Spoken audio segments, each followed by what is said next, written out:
চন্দননগরের উর্দিবাজার দিয়ে যাওয়ার সময় কখনো কি ভেবেছেন এই জায়গাটার নাম উর্দিবাজার কেন? আজ যে জায়গাটা উর্দিবাজার, প্রায় ২৫০ বছর আগে এই জায়গাটা ছিল ফরাসি দুর্গ ফোর্ট দ্য অর্লেয়ার বন্দর অঞ্চল। সেই সময় ফরাসিরা তাদের সেনাবাহিনী গড়ার জন্য উত্তর ভারত থেকে মুসলিম জনগোষ্ঠীকে এখানে এনে বসত করায়। তাদের ভাষা ছিল প্রধানত উর্দু। সেখান থেকেই হয়তো এই জায়গার নাম হয়ে যায় উর্দিবাজার।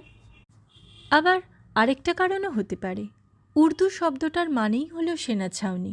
হতে পারে এই এলাকায় ফরাসি সেনা ছাউনি ছিল বলেই নামটা দাঁড়ায় উর্দিবাজার। আবার আরেকটা গল্প বলছে উর্দু ভাষাভাষী উর্দি পড়া সেপাইদের বসতি এখানে বেশি ছিল, সেখান থেকেও এই নামের জন্ম হতে পারে। তবে নামের ব্যাখ্যা যাই হোক, সেপাইদের কুচকাওয়াজ, বারুদের ঝাঁঝ, ফরাসি মদের উল্লাস, ফোর্ট দ্য অর্লেয়ারের পতনের হাহাকার হয়তো আজও হাওয়ার সঙ্গে ভেসে বেড়ায় এই উর্দিবাজারের অলিগলিতে।